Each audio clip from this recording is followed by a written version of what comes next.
ओम श्री परमात्मने नमः। श्री गणेशाय नमः।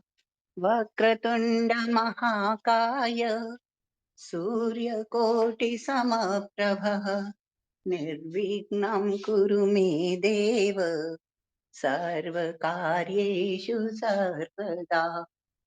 स्वस्ति प्रजाभ्यः परिपालयन्ताम् न्यायेन मार्गेण मही महिषा।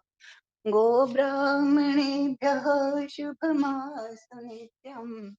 लोकाः समस्तः सुखिनो भवन्तु। मूकं करोति वाचालं पङ्गुं लङ्घयते गिरिं यत्कृपातमहं वन्दे परमानन्दमाधवम्। प्रपन्नपारिजाताय स्तोत्रवेत्रैकपाणये ज्ञानमुद्राय कृष्णाय गीतामृतदुहे नमः। अखण्डमण्डलाकारं व्याप्तं येन चराचरं तत्पदं दर्शितं येन तस्मै श्रीगुरवे नमः।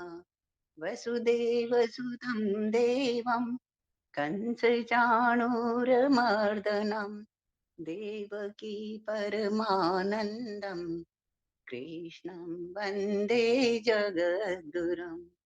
कार्पण्यदोषोपहतः स्वभावः पृच्छामि त्वां धर्मसम्मूढचेता यच्छ्रेयस्यानिश्चितं ब्रूहि तन्मे शिष्यस्तेऽहं शाधि मां त्वां प्रपन्नम्। त्वमेव माता च पिता त्वमेव त्वमेव बन्धुश्च सखा त्वमेव त्वमेव विद्या द्रविणं त्वमेव त्वमेव सर्वं मम देव देव त्वमेव सर्वं मम देव देव। जय श्री कृष्ण जी, जय श्री राधे। ओम नमो भगवते वासुदेवाय। ओम नमो भगवते वासुदेवाय। ओम नमो भगवते वासुदेवाय। श्रीमद् भागवत महापुराण 12वां द्वादश स्कंद दूसरा अध्याय कलयुग के धर्म। श्री सुखदेव जी कहते हैं, परीक्षित, समय बड़ा बलवान है। ज्यो ज्यो घोर कलयुग आता जाएगा, त्यों त्यों उत्तरोत्तर धर्म, सत्य, पवित्रता, क्षमा, दया, आयु, बल और स्मरण शक्ति का लोप होता जाएगा। कलयुग में जिसके पास धन होगा उसी को लोग कुलीन, सदाचारी और सद्गुणी मानेंगे। जिसके हाथ में शक्ति होगी वही धर्म और न्याय की व्यवस्था अपने अनुकूल करा सकेगा। विवाह संबंध के लिए कुल, शील, योग्यता आदि की परख निरख नहीं रहेगी। युवक युवती की पारस्परिक रुचि से ही संबंध हो जाएगा। व्यवहार की निपुणता सच्चाई और ईमानदारी में नहीं रहेगी। जो जितना अच्छा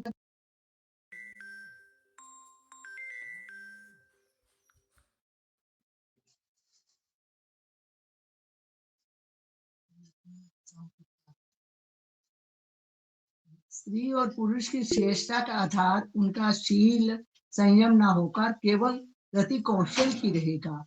ब्राह्मण की पहचान जो जितना छल कपट कर सकेगा वह उतना ही व्यवहार कुशल माना जाएगा। स्त्री और पुरुष की श्रेष्ठता का आधार उनका शील संयम न होकर केवल रति कौशल ही रहेगा। ब्राह्मण की पहचान उसके गुण स्वभाव से नहीं, यज्ञोपवीत से हुआ करेगी। वस्त्र, दंड, कमंडलू आदि से ही ब्रह्मचारी, सन्यासी आदि आश्रमियों की पहचान होगी और एक दूसरे का चिन्ह स्वीकार कर लेना ही एक दूसरे आश्रम में प्रवेश का स्वरूप होगा। जो घूस देने या धन खर्च करने में असमर्थ होगा उसे अदालतों से ठीक ठाक न्याय न मिल सकेगा। जो बोल चाल में जितना चालाक होगा उसे उतना ही बड़ा पंडित माना जाएगा। साधुता की दोषी होने की एक ही पहचान रहेगी, गरीब होना।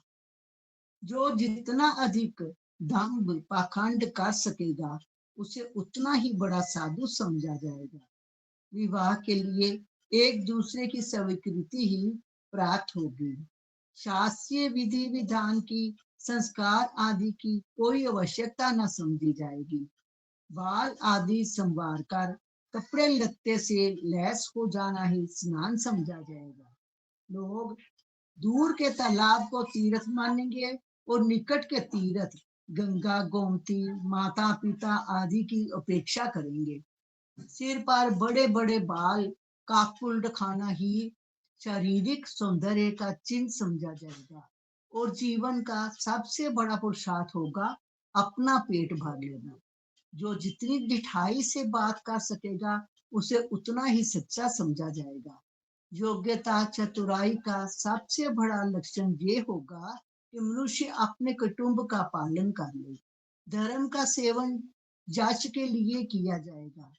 इस प्रकार जब सारी पृथ्वी पर दुष्टों का बोलबाला हो जाएगा तब राजा होने का कोई नियम न रहेगा। ब्राह्मण, क्षत्रिय, वैश्य अथवा शूद्रों में जो बलि होगा वही राजा बन बैठेगा। उस समय के नीच राजा अत्यंत निर्दय एवं क्रूर होंगे। लोभी तो इतने होंगे कि उनमें और लुटेरों में कोई अंतर न किया जा सकेगा। वे प्रजा की पूंजी एवं पत्नियों तक को छीन लेंगे। उनसे डरकर प्रजा पहाड़ों और जंगलों में भाग जाएगी। उस समय प्रजा तरह तरह के शाक, कंद मूल, मांस, मधु, फल फूल और बीज गुठली आदि खा खाकर अपना पेट भरेगी। कभी वर्षा न होगी, सूखा पड़ जाएगा, तो कभी कर पर कर लगाए जाएंगे। कभी कड़ाके की सर्दी पड़ेगी तो कभी पाला पड़ेगा। कभी आंधी चलेगी, कभी गर्मी पड़ेगी, तो कभी बाढ़ आ जाएगी। इन उत्पातों से तथा आपस के संघर्ष से प्रजा अत्यंत पीड़ित होगी, नष्ट हो जाएगी। लोग भूख प्यास तथा नाना प्रकार की चिंताओं से दुखी रहेंगे। रोगों से तो उन्हें छुटकारा ही न मिलेगा। कलयुग में मनुष्य की परम आयु कलयुग में मनुष्य की परम आयु केवल 20 या 30 वर्ष की होगी। परीक्षित, कली काल के दोष से प्राणियों का शरीर छोटे छोटे, क्षीण और रोगग्रस्त होने लगेंगे। वर्ण और आश्रमों का धर्म बतलाने वाला वेद मार्ग नष्ट प्राय हो जाएगा। धर्म में पाखंड की प्रधानता हो जाएगी। राजे महाराजे डाकू लुटेरों के समान हो जाएंगे। मनुष्य चोरी, झूठ तथा निरपराध तथा हिंसा आदि नाना प्रकार के कुकर्मों से जीविका चलाने लगेंगे। चारों वर्णों के लोग शूद्रों के समान हो जाएंगे। गौएं बकरियों की तरह छोटी छोटी और कम दूध देने वाली हो जाएंगी।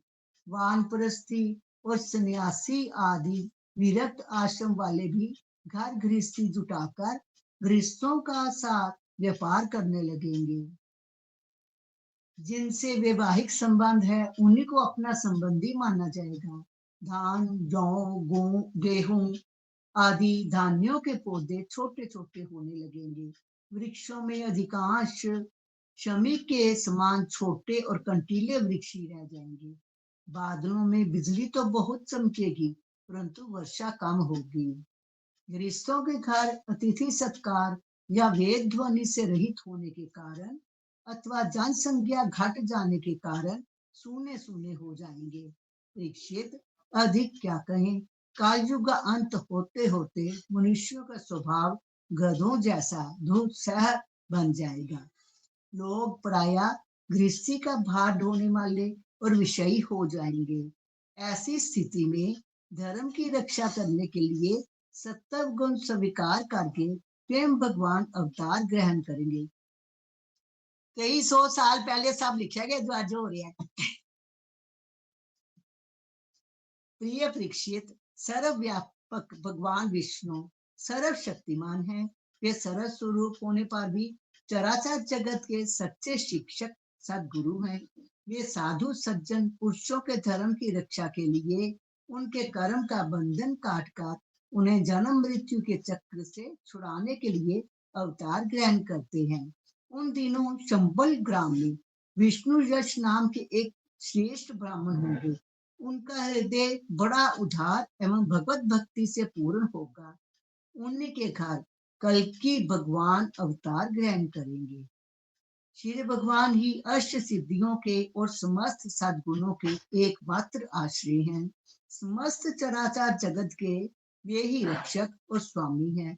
वे देवदत्त नामक शीघ्रगामी घोड़े पर सवार होकर दुष्टों को तलवार के घाट उतारकर ठीक करेंगे। उनके रोम रोम से अतुलनीय तेज की किरणें छिटकती होंगी। वे अपने शीघ्रगामी घोड़े से पृथ्वी पर सर्वत्र विचरण करेंगे और राजा के वेश में छिपकर रहने वाले कोटि कोटि डाकुओं का संहार करेंगे। प्रिय परीक्षित, जब सब डाकुओं का संहार हो चुकेगा, तब नगर की और देश की सारी प्रजा का हृदय पवित्रता से भर जाएगा, क्योंकि भगवान कल्कि के शरीर में लगे हुए अंगराग का स्पर्श पाकर अत्यंत पवित्र हुई वायु उनका स्पर्श करेगी और इस प्रकार वे भगवान के श्री विग्रह को दिव्य गंध विग्रह की दिव्य गंध प्राप्त कर सकेंगे। उनके पवित्र हृदयों में सप्तम मूर्ति भगवान वासुदेव विराजमान होंगे और फिर उनकी संतान पहले की भांति हष्ट पुष्ट और बलवान होने लगेगी। प्रजा के नयन मनोहारी हरि ही धर्म के रक्षक और स्वामी हैं। वे ही भगवान जब कल्कि के रूप में अवतार ग्रहण करेंगे, उसी समय सत्य युग का प्रारंभ हो जाएगा और प्रजा की संतान परंपरा प्रेम ही सत्व गुण से युक्त हो जाएगी। जिस समय चंद्रमा, सूर्य और बृहस्पति एक ही साथ पुष्य नक्षत्र के प्रथम पाल में प्रवेश करते हैं, एक राशि पर आते हैं, उसी समय सतयुग का प्रारंभ होता है। परीक्षित, चंद्रवंश में और सूर्य वंश में जितने राजा हो गए हैं या होंगे, उन सब का मैंने संक्षेप से वर्णन कर दिया। तुम्हारे जन्म से लेकर राजा नंद के अभिषेक तक 1115 वर्ष का समय लगेगा। जिस समय आकाश में सप्त ऋषियों का उदय होता है, उस समय पहले उनमें से 2 ही तारे दिखाई पड़ते हैं। उनके बीच में दक्षिणोत्तर रेखा पर समभाग में अश्विनी आदि नक्षत्रों में से एक नक्षत्र दिखाई पड़ता है। उस नक्षत्र के साथ सप्त ऋषिगण मनुष्यों की गणना से 100 वर्ष तक रहते हैं। वे तुम्हारे जन्म के समय और इस समय भी मघा नक्षत्र पर स्थित हैं। स्वयं सर्वव्यापक सर्वशक्तिमान भगवान ही शुद्ध सत्व में विग्रह के साथ श्री कृष्ण के रूप में प्रकट हुए थे। वे जिस समय अपनी लीला संवरण करके परम धाम को पधार गए, उसी समय कालयुग ने संसार में प्रवेश किया। उसी के कारण मनुष्यों की मति गति पाप की ओर लुढ़क गई। जब तक लक्ष्मीपति भगवान श्री कृष्ण जी अपने चरण कमलों से पृथ्वी का स्पर्श करते रहे, तब तक कालयुग पृथ्वी पर अपना पैर ना जमा सका। परीक्षित, जिस समय सप्तऋषि मघा नक्षत्र पर विचरण करते रहते हैं, उसी समय कालयुग का प्रारंभ होता है। जिस समय सप्तऋषि मघा नक्षत्र पर विचरण करते रहते हैं, उसी समय कालयुग का प्रारंभ होता है। कालयुग की आयु देवताओं की वर्ष गणना से 1200 वर्षों की अर्थात मनुष्य की गणना के अनुसार 4,32,000 वर्ष की है। जिस समय सप्तऋषि मघा से चलकर पूर्वाषाढ़ा नक्षत्र में जा चुके होंगे, उस समय राजा नंद का राज्य रहेगा। तभी से कालयुग की वृद्धि शुरू होगी। पुरातत्ववेत्ता ऐतिहासिक विद्वानों का कहना है कि जिस दिन भगवान श्री कृष्ण जी ने अपने परम धाम को प्रयाण किया, उसी दिन उसी समय कालयुग का प्रारंभ हो गया। परीक्षित, जब देवताओं की वर्ष गणना के अनुसार 1000 वर्ष बीत चुकेंगे, तब कलयुग के अंतिम दिनों में फिर से कल की भगवान की कृपा से मनुष्यों के मन में सात्विकता का संचार होगा। लोग अपने वास्तविक स्वरूप को जान सकेंगे और तभी से सतयुग का प्रारंभ भी होगा। दीक्षित, मैंने तो तुमसे केवल मनुवंश का 100 भी संक्षेप से वर्णन किया है। जैसे मनुवंश की गणना होती है, वैसे ही प्रत्येक युग में ब्राह्मण, वैश्य और शूद्रों की भी वंश परंपरा समझनी चाहिए। राजन, जिन पुरुषों और महात्माओं का वर्णन मैंने तुमसे किया है, अब केवल नाम से ही उनकी पहचान होती है।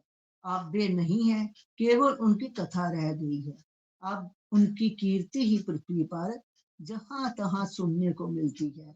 भीष्म पितामह के पिता राजा शंतनु के भाई देवापी और इक्ष्वाकु वंशी मरु इस समय प्रलाप ग्राम में स्थित हैं।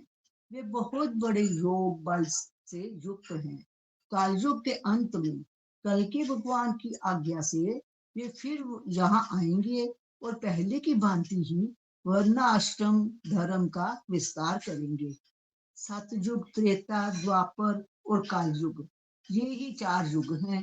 ये पूर्वोक्त क्रम के अनुसार अपने अपने समय में पृथ्वी के प्राणियों पर अपना प्रभाव दिखाते रहते हैं।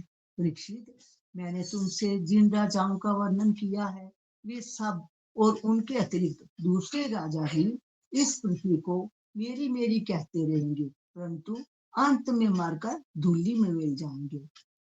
इस शरीर को भले ही कोई राजा कह ले, परंतु अंत में ये कीड़ा, विष्ठा अथवा राख के रूप में ही परिणत होता होगा, राख ही होकर रहेगा।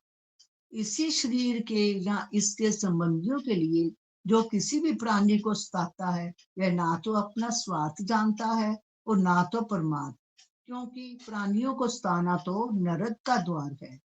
वे लोग यही सोचा करते हैं कि मेरे दादा परदादा इस अखंड भूमंडल का शासन करते थे, अब ये मेरे अधीन किस प्रकार रहे और मेरे बाद मेरे बेटे पोते, मेरे वंशज किस प्रकार इसका उपभोग करें। ये मूर्ख इस आग, पानी और मिट्टी के शरीर को अपना आपा मान बैठते हैं और बड़े अभिमान के साथ ढींग हाँकते हैं, ये पृथ्वी मेरी है। अंत में वे शरीर और पृथ्वी दोनों को छोड़कर स्वयं ही अदृश्य हो जाते हैं। प्रिय परीक्षित, जो नरपति बड़े उत्साह और बल पौरुष से इस पृथ्वी के उपभोग में लगे रहते हैं, उन सब को काल ने अपने विकराल गाल में धर दबाया। अब केवल इतिहास में उनकी कहानी ही शेष रह गई है। ओम नमो भगवते वासुदेवाय। ओम नमो भगवते वासुदेवाय। ओम नमो भगवते वासुदेवाय।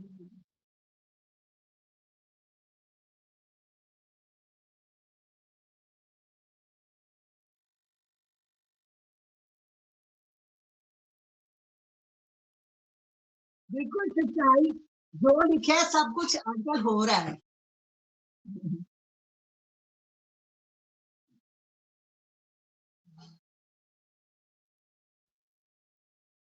भैया जी जय श्री कृष्णा। 1 मिनट, ये वाला अध्याय ना चावला भैया एक बार आप दोबारा से पढ़ो।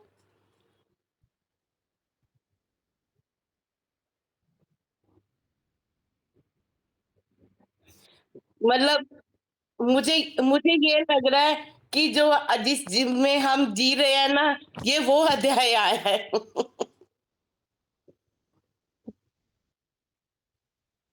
नहीं तो कीर्ति दी समझा दे थोड़ा सा, 5 मिनट में कीर्ति दी थोड़ा समझा दे इसको। पप्पी इसको खुद ही पढ़ लेना दोबारा, तेरे को समझ नहीं उतना आया तो। नहीं, नहीं वो ना आया तो है, आवाज लेकिन बड़ी इसका कम आ रही सारांश थी, थोड़ा। इसलिए समझ नहीं आया। आवाज अच्छा बड़ी बुक कम को आ तुम रही ही पढ़ थी। लियो। चावला साहब पढ़ लें, 20 मिनट कभी और दे देंगे। पढ़ो पढ़ो चावला साहब पढ़ो। श्रीमद् भागवत महापुराण, द्वादश स्कंध, 3रा अध्याय। ओम नमो भगवते वासुदेवाय। ओम नमो वो दूसरा ही भगवते रिपीट करने को कह रही है, कर लो प्रदीप जी। जो कह रही है ना, हम इसी में जी रहे हैं, हम इसमें नहीं जी रहे, हम इससे अच्छा जी रहे हैं। ये सोच छोड़ दे। जी।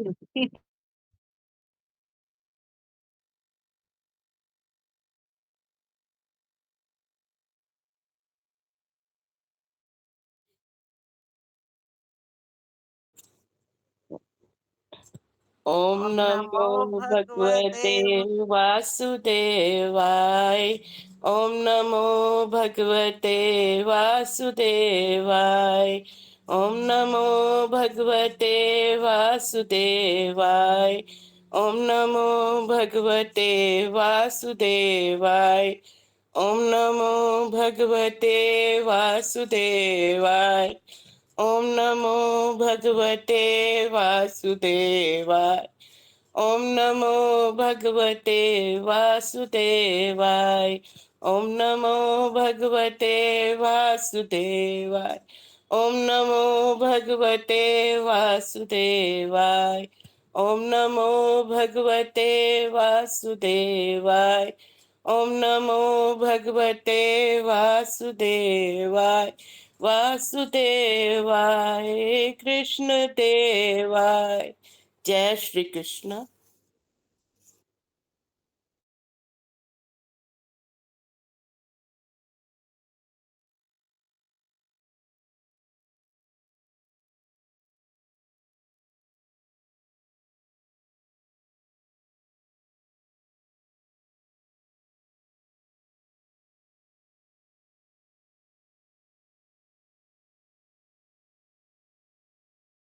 कोई बात नहीं भैया, रिपीट कर लेते हैं, 10-15 मिनट ले लेंगे ये किसी जो समय। हम पढ़ रहे हैं उसको अच्छे से समझ ना आए तो फिर आगे बढ़े तो क्या बढ़े।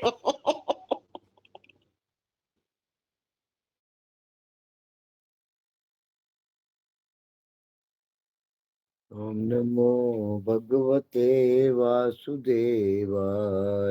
ओम नमो भगवते वासुदेवाय। ओम नमो भगवते वासुदेवाय। ओम नमो भगवते वासुदेवाय। श्रीमद् भागवत महापुराण द्वादश स्कंद दूसरा अध्याय कलयुग के धर्म। श्री सुखदेव जी कहते हैं, परीक्षित, समय बड़ा बलवान है।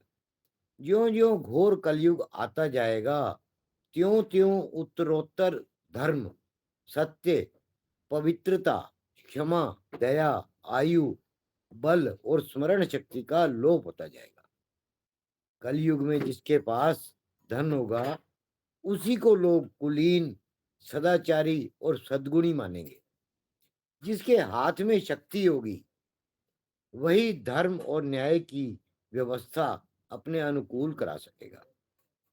विवाह संबंध के लिए कुल, शील, योग्यता आदि की परख निरख नहीं रहेगी। युवक युवती की पारस्परिक रुचि से ही संबंध हो जाएगा। व्यवहार की निपुणता सच्चाई और ईमानदारी में नहीं रहेगी। जो जितना छल कपट कर सकेगा वह उतना ही व्यवहार कुशल माना जाएगा। स्त्री और पुरुष की श्रेष्ठता का आधार उनका शील संयम ना होकर केवल रति कौशल ही रहेगा। ब्राह्मण की पहचान उसके गुण स्वभाव से नहीं यज्ञोपवीत से हुआ करेगी। वस्त्र, दंड, कमंडलू आदि से ही ब्रह्मचारी, सन्यासी आदि आश्रमियों की पहचान होगी और एक दूसरे का चिन्ह स्वीकार कर लेना ही एक से दूसरे आश्रम में प्रवेश का स्वरूप होगा।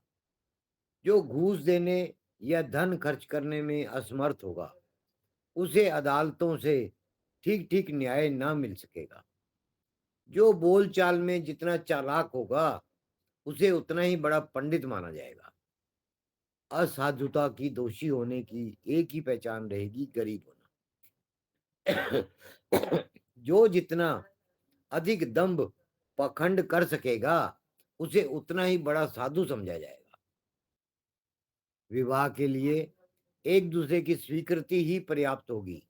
शास्त्रीय विधि विधान की, संस्कार आदि की कोई आवश्यकता ना समझी जाएगी। बाल आदि संवार कर कपड़े लत्ते से लैस हो जाना ही स्नान समझा जाएगा। लोग दूर के तालाब को तीर्थ मानेंगे और निकट के तीर्थ गंगा, गोमती, माता पिता आदि की उपेक्षा करेंगे। सिर पर बड़े बड़े बाल काकुल रखाना ही शारीरिक सौंदर्य का चिन्ह समझा जाएगा और जीवन का सबसे बड़ा पुरुषार्थ होगा। अपना पेट भर लेना। जो जितनी ढिठाई से बात कर सकेगा उसे उतना ही सच्चा समझा जाएगा। योग्यता चतुराई का सबसे बड़ा लक्षण यह होगा कि मनुष्य अपने कुटुंब का पालन कर ले। धर्म का सेवन दीदी आप यश के म्यूट हो लिए। गए क्या? आपकी आवाज नहीं आ रही। आवाज नहीं आ रही? हमें नहीं तो भैया, आवाज आ रही है दीदी भैया, आ रही है। पिछली आ बार रही भी है। आपके साथ यही हुआ है, मुझे ऐसे हमें तो लगता आ है रही है। कि सबको आ रही है। आप अनीता जी आप दोबारा जा, मतलब डिस्कार्ड करके दोबारा आ जाओ। हाँ, लैपटॉप पे दोबारा आ जाओ दीदी। रीज्वाइन करो।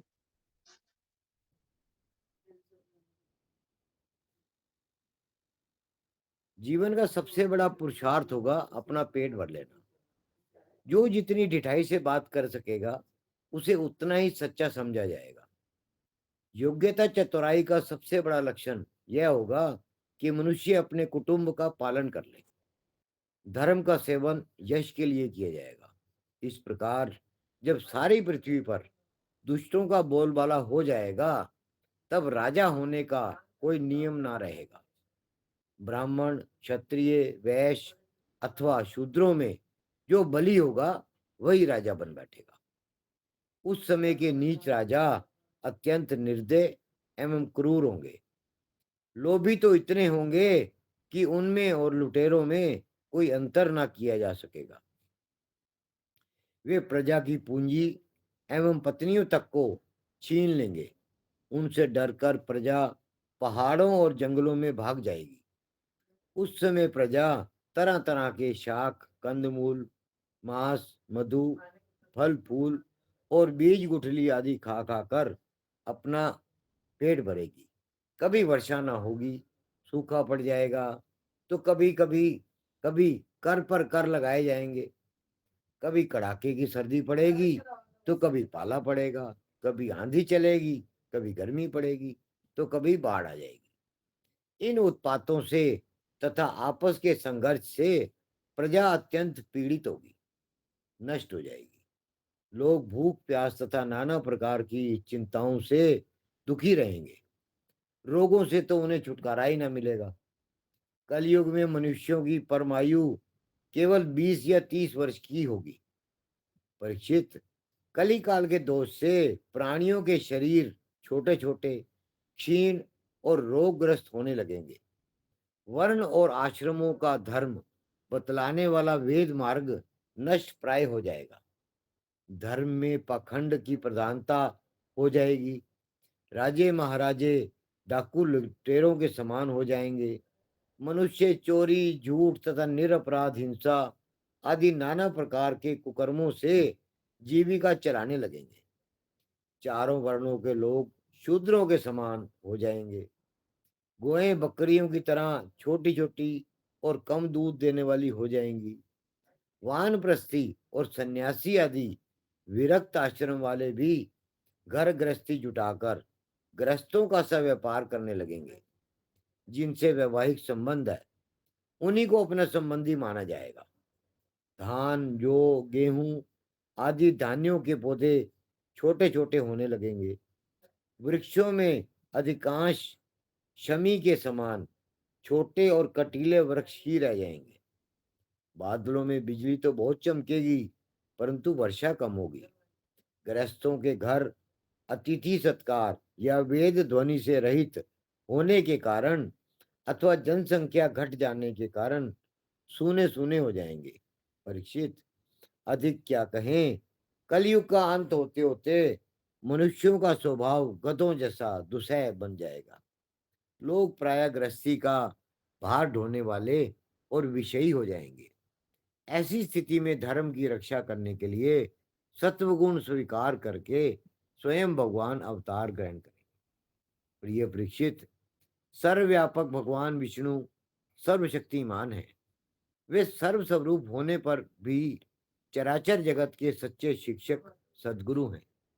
वे साधु सज्जन पुरुषों के धर्म की रक्षा के लिए उनके कर्म का बंधन काटकर उन्हें जन्म मृत्यु के चक्र से छुड़ाने के लिए अवतार ग्रहण करते हैं।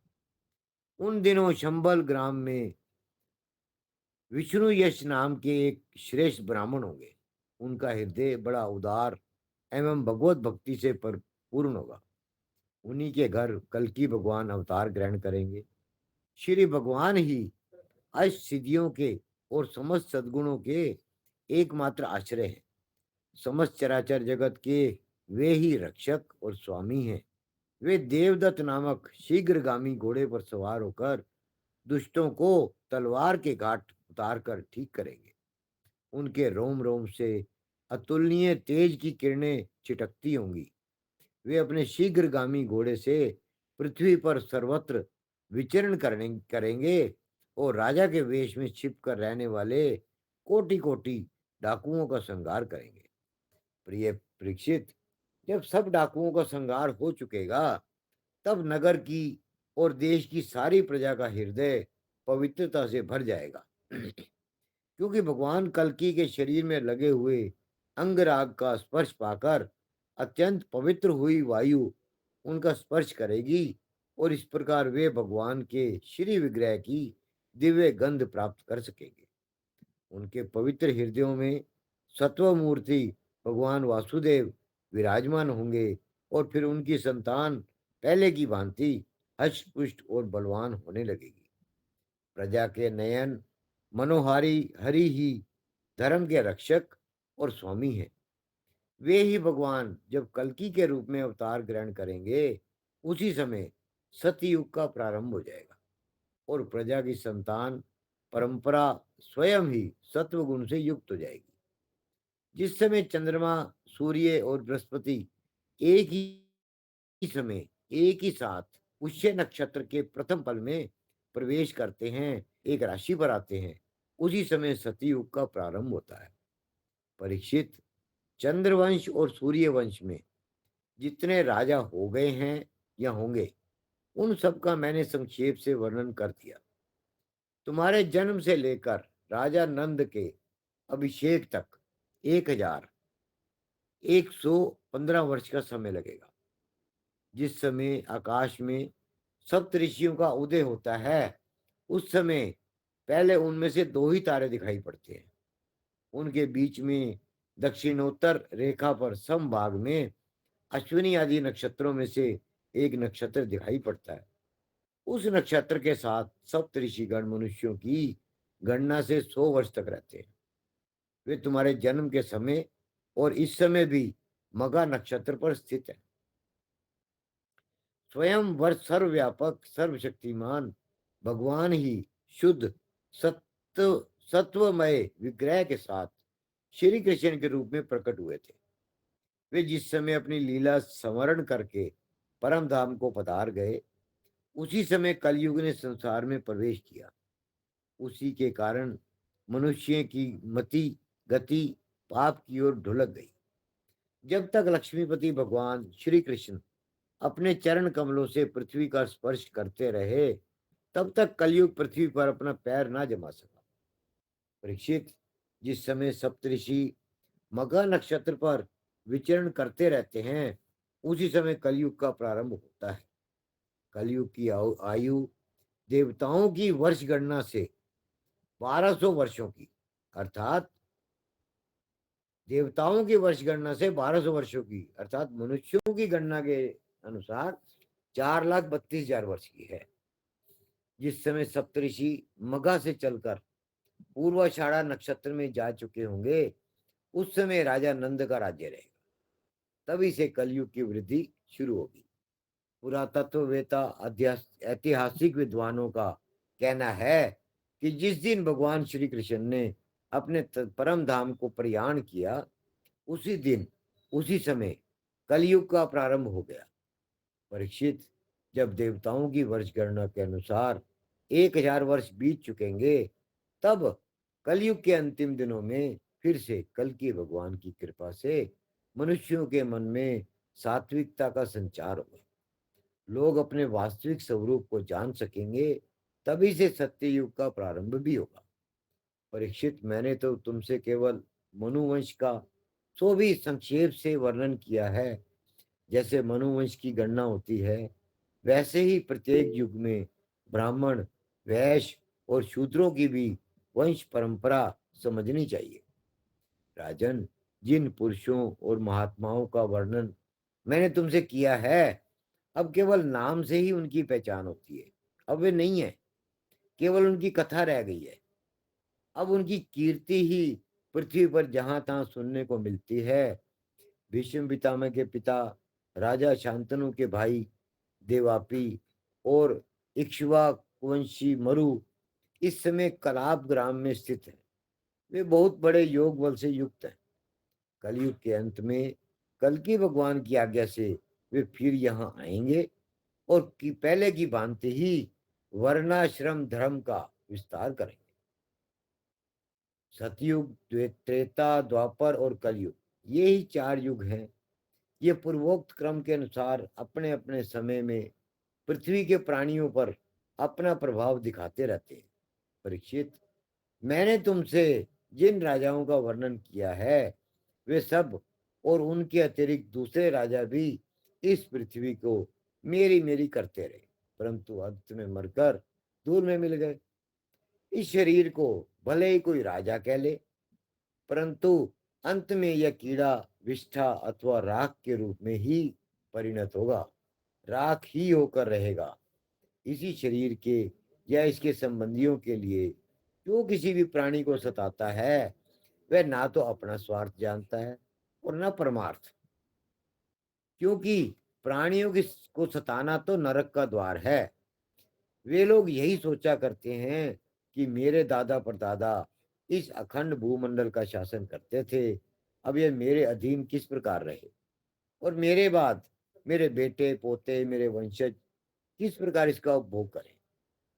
वे मूर्ख इस आग, पानी और मिट्टी के शरीर को अपना आपा मान बैठते हैं और बड़े अभिमान के साथ डींग हाँकते हैं।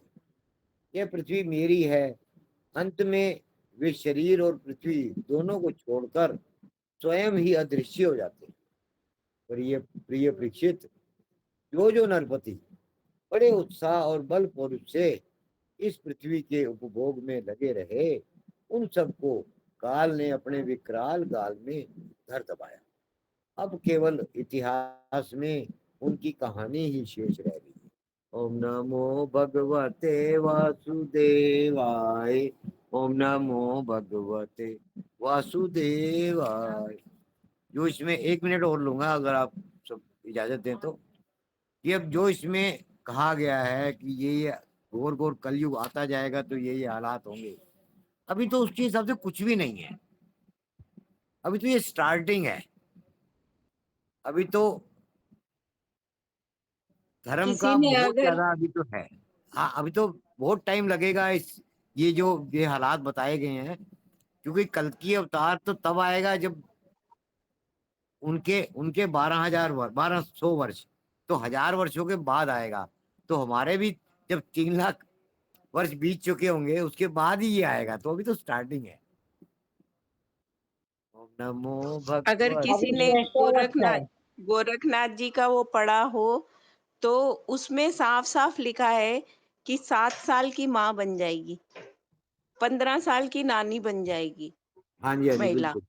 और 20 से 22 साल 25 साल में आयु जो है वो समाप्त हो जाएगी और घोर कलयुग होगा। कभी जितने भी मतलब वो होंगे, संतान होएगी, उनका मतलब पिता का पता लगाना बहुत मुश्किल होगा। उसमें लिखा है ना कीर्ति, वर्ण संकर संतान उत्पन्न होगी। नहीं, वर्ण संकर के बाद अगर बाद में पढ़ोगे, वर्ण संकर तो ठीक है, उसमें पिता का पता है, यानी कि, लेकिन इसमें कहा है कि पिता का ही पता नहीं होगा। वर्ण संकर में तो सिर्फ वर्ण अलग होगा ना, लेकिन इसमें क्या है, संकर तो शुरू हो चुका है ना, वर्ण अलग हो हाँ चुके हैं। हाँ, वर्ण संकर तो अब हम लोग, मेरा ख्याल हर घर में है। वही दीदी है ना चने दीदी, के ये वृक्ष कलयुग की की स्टार्टिंग ही है ना ये। चने ये के जी ये वृक्ष जो होता है ना, स्टार्टिंग तो चने नहीं का है, वृक्ष।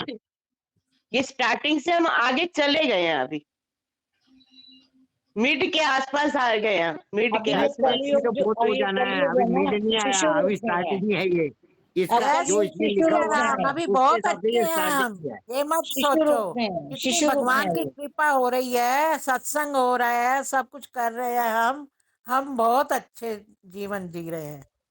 जब दीदी हम मिडिल में आ जाएंगे ना, तो छोटे बोने के रूप में हो जाएंगे, चने के वृक्ष इतने इतना नेगेटिव मत बनो, जिंदा रह जाएगा। पॉजिटिव रहो। गाय भी तो अब हो गई है ना, 2.5 फुट की गाय आ गई है जो। भैया आगे क्या करना है अब? हाँ जी, जय श्री राम। तीसरा अध्याय, राज्य, युग, धर्म और कलयुग के दोषों से बचने का उपाय, नाम संकीर्तन। श्री सुखदेव जी कहते हैं, परीक्षित, जब पृथ्वी देखती है कि राजा लोग मुझ पर विजय प्राप्त करने के लिए उतावले हो रहे हैं, तब वह हंसने लगती है और कहती है, कितने आश्चर्य की बात है कि ये राजा लोग जो स्वयं मौत के खिलौने हैं, मुझे जीतना चाहते हैं। राजाओं से यह बात छिपी नहीं है कि वे एक न एक दिन मर जाएंगे, फिर भी वे व्यर्थ में ही मुझे जीतने की कामना करते हैं। सचमुच इस कामना से अंधे होने के कारण ही वे पानी के बुलबुले के समान क्षण भंगुर शरीर पर विश्वास कर बैठते हैं और धोखा खाते हैं। वे सोचते हैं कि हम पहले मन के सहित अपनी पांचों इंद्रियों पर विजय प्राप्त करेंगे, अपने भीतरी शत्रुओं को वश में करेंगे, क्योंकि इनको जीते बिना बाहरी शत्रुओं का जीतना कठिन है। उसके बाद अपने शत्रु के मंत्रियों, अमात्यों, नागरिकों, नेताओं और समस्त सेना को भी वश में कर लेंगे। जो भी हमारे विजय मार्ग में कांटे बोएगा, उसे हम अवश्य जीत लेंगे। इस प्रकार धीरे धीरे क्रम से सारी पृथ्वी हमारे अधीन हो जाएगी और फिर तो समुद्र ही हमारे राज्य की खाई का काम करेगा। इस प्रकार वे अपने मन में अनेकों आशाएं बांध लेते हैं और उन्हें यह बात बिल्कुल नहीं सूझती कि उनके सिर पर काल सवार है। यहीं तक नहीं, जब एक द्वीप उनके वश में हो जाता है, तब वे दूसरे द्वीप पर विजय करने के लिए बड़ी शक्ति और उत्साह के साथ समुद्र यात्रा करते हैं। अपने मन को, इंद्रियों को वश में करके लोग मुक्ति प्राप्त करते हैं, परंतु ये लोग उनको वश में करके भी थोड़ा सा भूभाग ही प्राप्त करते हैं। इतने परिश्रम और आत्म संयम का यह कितना तुच्छ फल है। परीक्षित, पृथ्वी कहती है कि बड़े बड़े मनु और उनके वीर पुत्र मुझे ज्यों की त्यों छोड़कर जहां से आए थे वहीं खाली हाथ लौट गए, मुझे अपने साथ न ले जा सके। अब ये मूर्ख राजा मुझे युद्ध में जीतकर वश में करना चाहते हैं। जिनके चित्त में यह बात दृढ़ मूल हो गई है कि यह पृथ्वी मेरी है, उन दुष्टों के राज्य में मेरे लिए पिता पुत्र और भाई भाई भी आपस में लड़ बैठते हैं। वे परस्पर इस प्रकार कहते हैं कि ओ मूढ़, यह सारी पृथ्वी मेरी ही है, तेरी नहीं। इस प्रकार राजा लोग एक दूसरे को कहते सुनते हैं, एक दूसरे से स्पर्धा करते हैं, मेरे लिए एक दूसरे को मारते हैं और स्वयं भी मर मिटते हैं। पृथु, पुरुरवा, गाधी, नहुष, भरत, सहस्रबाहु, अर्जुन, मानधाता, सगर, राम, खटवांग, धुंधुमार, रघु, तृणबिंदु, ययाति, शरियाती, शांतनु, गय, भागीरथ, कुवलयाश्व, ककुत्स्थ, नल, नृग, हिरण्यकश्यप, वृत्रासुर, लोकद्रोही रावण, नमुची, शंबर, भौमासुर, हिरण्याक्ष और तारकासुर तथा और भी बहुत से दैत्य एवं शक्तिशाली नरपति हो गए। ये सब लोग सब कुछ समझते थे, शूर थे। सभी ने दिग्विजय में दूसरों को हरा दिया, किंतु दूसरे लोग इन्हें न जीत सके, परंतु सब के सब मृत्यु के ग्रास बन गए। राजन, उन्होंने अपने पूरे अंतःकरण से मुझ से ममता की और समझा कि यह पृथ्वी मेरी है, परंतु विकराल काल ने उनकी लालसा पूरी न होने दी। अब उनके बल पौरुष और शरीर आदि का कुछ पता ही नहीं है, केवल उनकी कहानी मात्र शेष रह गई है। परीक्षित, संसार में बड़े बड़े प्रतापी और महान पुरुष हुए हैं। वे लोकों में अपने यश का विस्तार करके यहाँ से चल बसे। मैंने तुम्हें ज्ञान और वैराग्य का उपदेश करने के लिए ही उनकी कथा सुनाई है। यह सब वाणी का विलास मात्र है, इसमें पारमार्थिक सत्य कुछ भी नहीं है। भगवान श्री कृष्ण का गुणानुवाद समस्त अमंगलों का नाश करने वाला है। बड़े बड़े महात्मा उसी का गान करते रहते हैं। जो भगवान श्री कृष्ण के चरणों में अनन्य प्रेममयी भक्ति की लालसा रखता हो, उसे नित्य निरंतर भगवान के दिव्य गुणानुवाद का ही श्रवण करते रहना चाहिए। राजा परीक्षित ने पूछा, भगवान, मुझे तो कलयुग में राशि राशि दोष ही दिखाई दे रहे हैं। उस समय लोग किस उपाय से उन दोषों का नाश करेंगे? इसके अतिरिक्त युगों का स्वरूप, उनके धर्म, कल्प की स्थिति और प्रलय काल के मान एवं सर्वव्यापक सर्वशक्तिमान भगवान के काल रूप का भी यथावत वर्णन कीजिए। श्री सुखदेव जी कहते हैं, परीक्षित, सत्य युग में धर्म के 4 चरण होते हैं। वे चरण हैं सत्य, दया, तप और दान। उस समय के लोग पूरी निष्ठा के साथ अपने अपने धर्म का पालन करते हैं। धर्म स्वयं भगवान का स्वरूप है।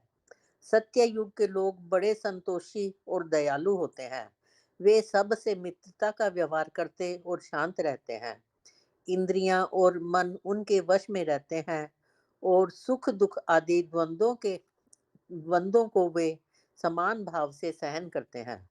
अधिकांश लोग तो समदर्शी और आत्माराम होते हैं और बाकी लोग स्वरूप स्थिति के लिए अभ्यास में तत्पर रहते हैं। परीक्षित, धर्म के समान अधर्म के भी 4 चरण हैं, असत्य, हिंसा, असंतोष और कलह। त्रेता युग में इनके प्रभाव से धीरे धीरे धर्म के सत्य आदि चरणों का चतुर्थांश क्षीण हो जाता है। राजन, उस समय वर्णों में ब्राह्मणों की प्रधानता अक्षुण्ण रहती है। लोगों में अत्यंत हिंसा और लंपटता का अभाव रहता है। सभी लोग कर्म कांड और तपस्या में निष्ठा रखते हैं और अर्थ, धर्म एवं काम रूप त्रिवर्ग का सेवन करते हैं। अधिकांश लोग कर्म प्रतिपादक, वेदों के पारदर्शी विद्वान होते हैं। द्वापर युग में हिंसा, असंतोष, झूठ और द्वेष, अधर्म के इन चरणों की वृद्धि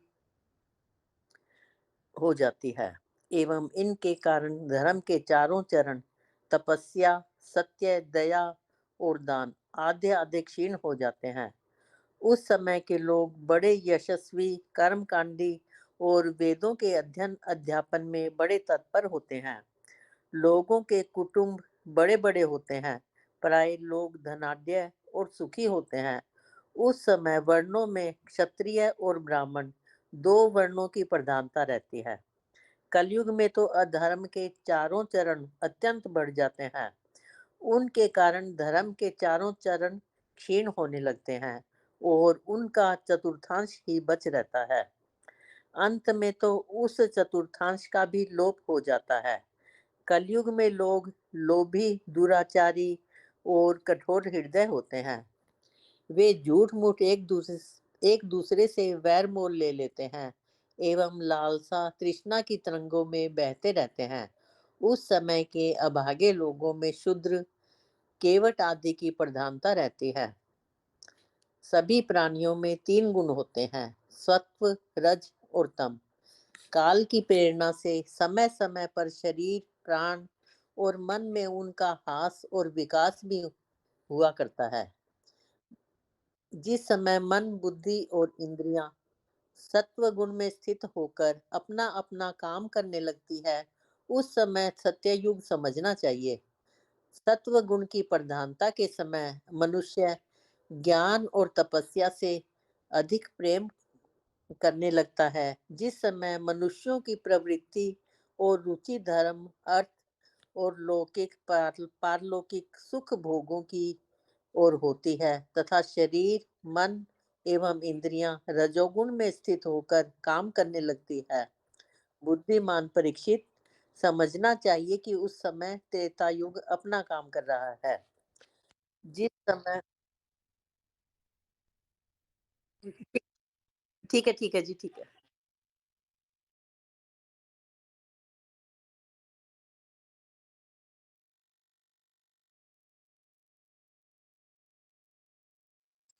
कौन सा अध्याय है?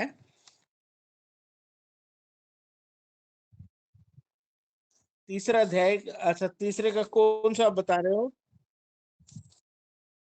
28। अच्छा, एक मिनट सर।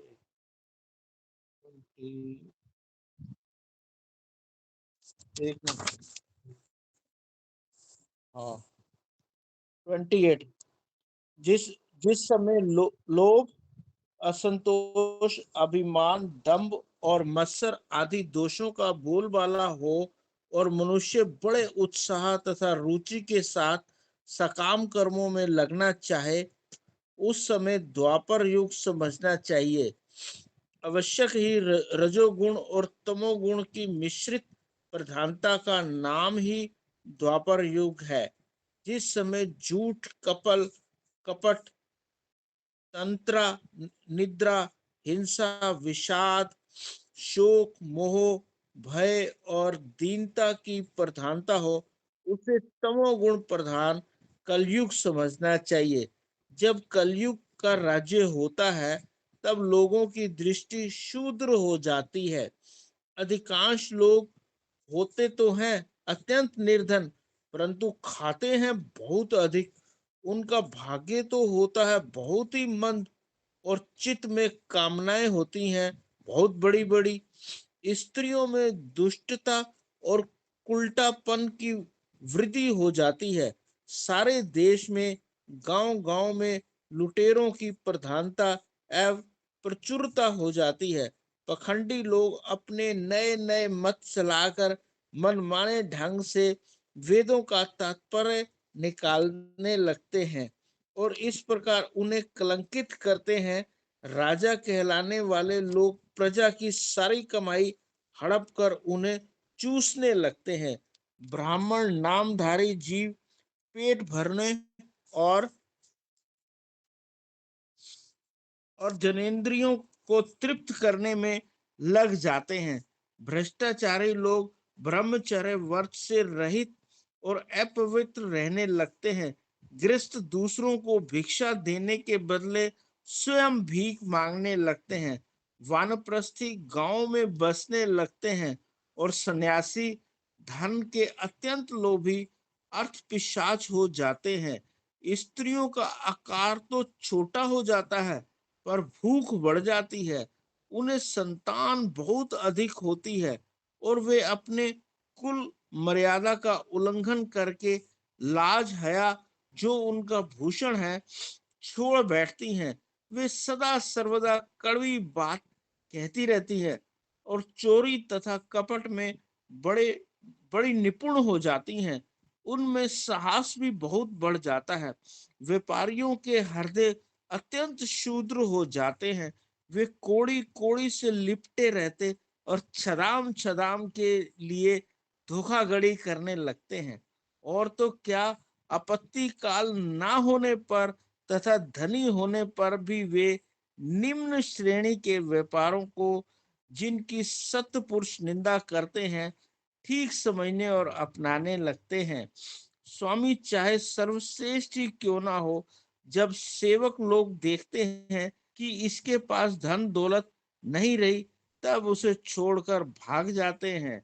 सेवक चाहे कितना ही पुराना क्यों ना हो, परंतु जब वह किसी विपत्ति में पड़ जाता है तो तब स्वामी उसे छोड़ देते हैं।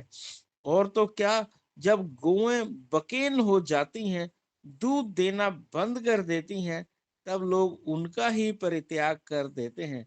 प्रिय प्रेक्षित, कलयुग के मनुष्य बड़े ही लंपट हो जाते हैं। वे अपनी काम वासना को तृप्त करने के लिए ही किसी से प्रेम करते हैं। वे विषय वासना के वशीभूत होकर इतने दीन हो जाते हैं कि माता पिता, भाई बंधु और मित्रों को भी छोड़कर केवल अपनी साली और सालों से ही सलाह लेने लगते हैं। शूद्र तपस्वियों का वेश बनाकर अपना पेट भरते और दान लेने लगते हैं। जिन्हें धर्म का रत्ती भर भी ज्ञान नहीं है, वे ऊंचे सिंहासन पर विराजमान होकर धर्म का उपदेश करने लगते हैं। प्रिय प्रेक्षित, कलयुग की प्रजा सूखा पड़ने के कारण अत्यंत भयभीत और आतुर हो जाती है। एक तो दुर्भिक्षित और दूसरे शासकों की कर वृद्धि प्रजा के शरीर में केवल अस्थिर पंजर और मन में केवल उद्वेग शेष रह जाता है। प्राण रक्षा के लिए रोटी का टुकड़ा मिलना भी कठिन हो जाता है। कलयुग में प्रजा शरीर ढकने के लिए वस्त्र और पेट की ज्वाला शांत करने के लिए रोटी, पीने के लिए पानी और सोने के लिए 2 हाथ जमीन से भी वंचित हो जाती है। उसे दपनते जीवन, स्नान और आभूषण पहनने तक की सुविधा नहीं रहती। लोगों की आकृति, प्रकृति और चेष्टाएं पिशाचों की सी हो जाती हैं। कलयुग में लोग अधिक धन की तो बात ही क्या, कुछ कौड़ियों के लिए आपस में वैर विरोध करने लगते हैं और बहुत दिनों के सद्भाव तथा मित्रता को तिलांजलि दे देते हैं। इतना ही नहीं, वे दमड़ी दमड़ी के लिए अपने सगे संबंधियों तक की हत्या कर बैठते हैं और अपने प्रिय प्राणों से भी हाथ धो बैठते हैं। परीक्षित, कलयुग के शूद्र प्राणी केवल काम वासना की पूर्ति और पेट भरने की धुन में लगे रहते हैं। पुत्र अपने बूढ़े माँ बाप की भी रक्षा, पालन पोषण नहीं करते, उनकी उपेक्षा कर देते हैं और पिता अपने निपुण से निपुण सब कामों में योग्य पुत्र की भी परवाह नहीं करते, उन्हें अलग कर देते हैं। परीक्षित, श्री भगवान ही चराचर जगत के परम पिता, परम गुरु हैं। इंद्र, ब्रह्मा आदि त्रिलोकाधिपति उनके चरण कमलों में अपना सिर झुकाकर सर्वस्त्र समर्पण समर्पण करते रहते हैं। उनका ऐश्वर्य अनंत है और वे एक रस अपने स्वरूप में स्थित हैं। परंतु कलयुग के लोगों में इतनी मूढ़ता फैल जाती है, पखंडियों के कारण लोगों का चित्त इतना भटक जाता है कि प्राय लोग अपने कर्म और भावनाओं के द्वारा भगवान की पूजा से भी विमुख हो जाते हैं। मनुष्य मरने के समय आतुरता की स्थिति में अथवा गिरते या फिसलते समय विवश होकर भी यदि भगवान के किसी एक नाम का उच्चारण कर ले, तो उसके सारे कर्म बंधन छिन्न भिन्न हो जाते हैं और उसे उत्तम से उत्तम गति प्राप्त होती है। परंतु हाय रे कलयुग, कलयुग से प्रभावित होकर लोग उस भगवान की आराधना से भी विमुख हो जाते हैं। परीक्षित, कलयुग के अनेकों दोष हैं। कुल वस्तुएं दूषित हो जाती हैं, स्थानों में भी दोष की प्रधानता हो जाती है। सब दोषों का मूल स्रोत तो अंतकरण है ही, परंतु जब पुरुषोत्तम भगवान हृदय में आ विराजते हैं, तब उनकी सनिधि मात्र से ही सब के सब दोष नष्ट हो जाते हैं। भगवान के रूप, गुण, लीला, धाम और नाम के श्रवण, संकीर्तन, ध्यान, पूजन और आदर से वे मनुष्यों के हृदय में आकर विराजमान हो जाते हैं और 1-2 जन्मों के पापों की तो बात ही क्या, हजारों जन्मों के पापों के ढेर भी क्षण भर में भस्म कर देते हैं। जैसे सोने के साथ संयुक्त होकर अग्नि उसके धातु संबंधी मलिनता आदि दोषों को नष्ट कर देती है, वैसे ही साधकों के हृदय में स्थित होकर भगवान विष्णु उनके अशुभ संस्कारों को सदा के लिए मिटा देते हैं। परीक्षित, विद्या, तपस्या, प्राणायाम, समस्त प्राणियों के प्रति मित्र भाव, तीर्थ स्थान, व्रत, दान और जप आदि किसी भी साधन से मनुष्य के अंतकरण की वैसी वास्तविक शुद्धि नहीं होती जैसी शुद्धि भगवान पुरुषोत्तम के हृदय में विराजमान हो जाने पर होती है। परीक्षित, अब तुम्हारी मृत्यु का समय निकट आ गया है। अब सावधान हो जाओ, पूरी शक्ति से और अंतकरण की सारी वृत्तियों से भगवान श्री कृष्ण को अपने हृदय सिंहासन पर बिठा लो। ऐसा करने से आवश्यक ही तुम्हें परम गति की प्राप्ति होगी। जो लोग मृत्यु के निकट पहुंच रहे हैं, उन्हें सब प्रकार से परम ऐश्वर्यशाली भगवान का ध्यान करना चाहिए। प्यारे परीक्षित, सबके परम आश्रय और सर्वात्मा भगवान अपना ध्यान करने वाले को अपने स्वरूप में लीन कर लेते हैं, उसे अपना स्वरूप बना लेते हैं। परीक्षित, यूं तो कलयुग दोषों का खजाना है, परंतु इसमें एक बहुत बड़ा गुण है। वह गुण यही है कि कलयुग में केवल भगवान श्री कृष्ण का संकीर्तन करने मात्र से ही सारी आसक्तियां छूट जाती हैं और परमात्मा की प्राप्ति हो जाती है।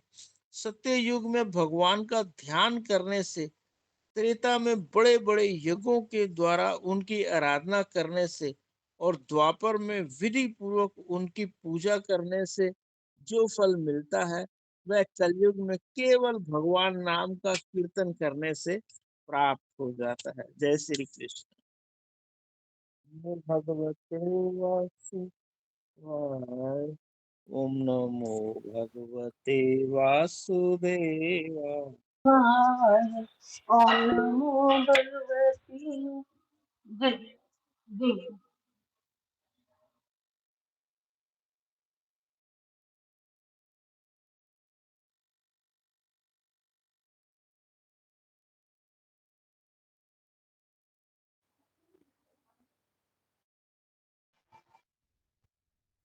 आज संडे है, आज संडे है। कल कल से फिर ये हो जाएगा कि पता नहीं आज सबको फैमिली की प्रॉब्लम ना हो सब घर पे। वैसे भी आरती में और प्रार्थना में टाइम लगेगा ना अभी। हाँ बिल्कुल लग।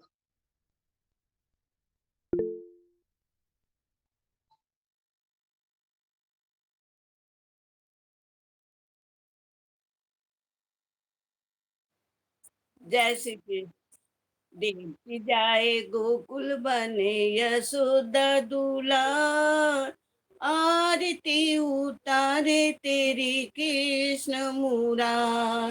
देवकी जाए गोकुल बने यशोदा दुलार, आरती उतारे तेरी कृष्ण मुरार।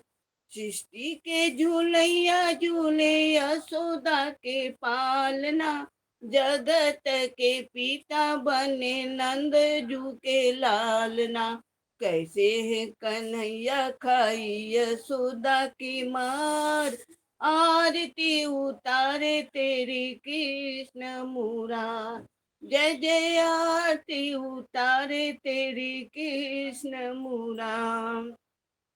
माटी खाई मुख में माँ को सृष्टि भी दिखाई है, नंद के ग्वाले बने गोपियां भी चराई है। नंद के ग्वाले बने गौए भी चराई है, ग्वालों में ग्वाले बने सृष्टि के सार। आरती उतारे तेरी कृष्ण मुरार। जय जय आरती उतारे तेरी कृष्ण मुरार। देवकी जाए गोकुल बने यशोदा दूल्हा, आरती उतारे तेरी कृष्ण मुरार। करे चोरी मटकी फोड़ी दही भी चुराई है, गोपियां आई तूने मुरली भी बजाई है। छाछ पे नाचे प्रभु भक्तों का प्यार, आरती उतारे तेरी कृष्ण मुरार, हो आरती उतारे तेरी कृष्ण मुरार। देव की जाए गोकुल बने यशोदा दुलार, आरती उतारे तेरी कृष्ण मुरार। भव्य तेरी मुरली तेरी तेरी तेरी चाल है, माखन चोर कृष्ण कन्हैया घूंघर वाले बाल है। भव्य तेरी मुरली तेरी तेरी तेरी चाल है, माखन चोर कृष्ण कन्हैया घूंघर वाले बाल है।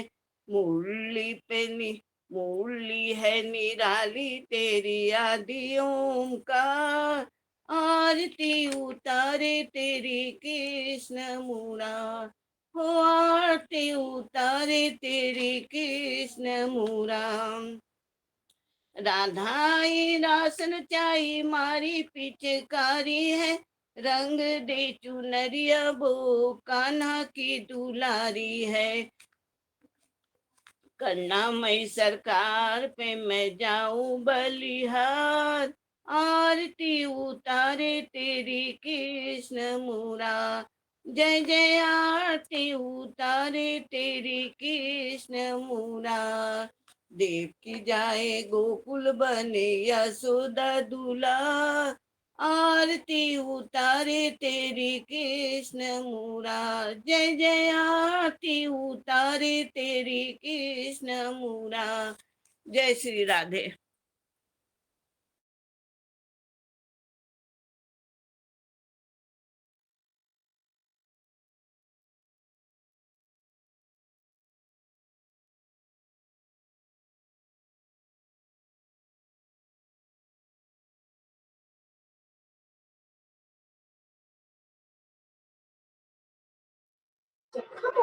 भैया मैंने सुना नहीं होगा, प्रार्थना के वाक्य में कर मैंने सुना नहीं था। बार बार प्रार्थना करते रहे, मेरे नाथ मैं आपको भूलूं नहीं, मेरे नाथ मैं आपसे दूर ना रहूं, आप मुझसे दूर ना रहें। मेरे नाथ आप अपनी कृपा सदा हम सब पर बनाए रखें, आप अपनी कृपा सदा हम सब पर बनाए रखें। मंगलमय प्रभु की कृपा हम सब पर बनी रहे, बरसती रहे। जय श्री कृष्ण, जय श्री राधे। सभी सुखी हों, सभी निरोगी, सब पर बरसे कृष्ण कृपा। मंगलमय हो सबका जीवन, घर घर बरसे कृष्ण कृपा। जन जन पर बरसे कृष्ण कृपा। मंगलमय प्रभु की मंगलमय कृपा हम सब पर बनी रहे, बरसती रहे। स्वस्थ रहे तन, मस्त रहे मन। जय श्री कृष्ण, जय श्री राधे, जय भगवत गीते, जय गोपाल। सबको राम राम। जय जय राधे।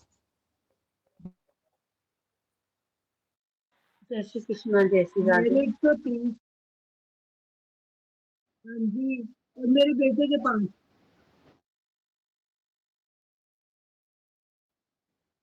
मेरे 51 भैया।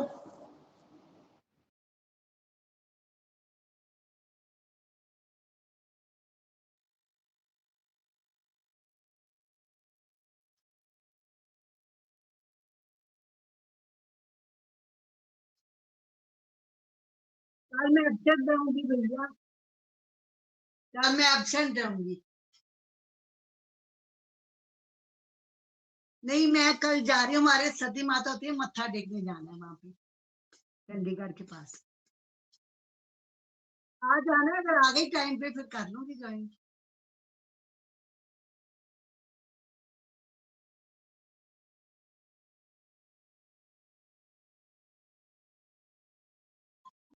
जय श्री कृष्ण। जय श्री श्री राम। कृष्ण, जय श्री राधे। सबको राम राम जी।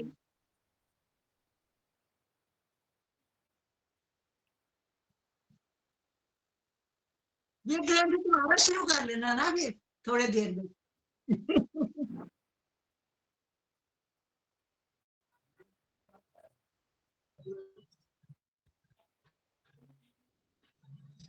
मुंह में ये पाठ अपना साथ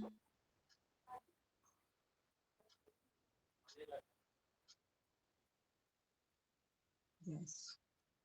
जय